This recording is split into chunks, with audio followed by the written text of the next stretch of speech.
کوزه ظرفی است برای سرد نگه داشتن آب در تابستان. اما با افزایش محصولات برقی سرد کننده آب استفاده از کوزه کمتر شده است. ما به خاطر تهیه گزارش به کلالخانه شهر شبرغان آمدیم. در مورد این که چرا کلاله یا کوزه‌گری در شهر شبرغان بارکود است، از یک استاد قدیمی این صنعت، استاد عبدالمجید 87 ساله میپرسیم.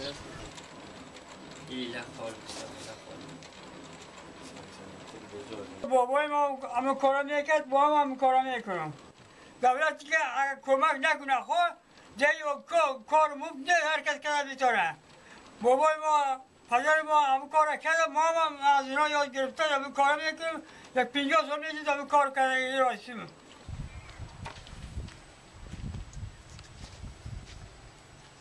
کلاله‌گران و کوزه‌گران ولایت جوزجان میگویند اگر دولت به خاطر رشد این صنعت کاری نکند، این صنعت روز به روز با رکود مواجه خواهد شد.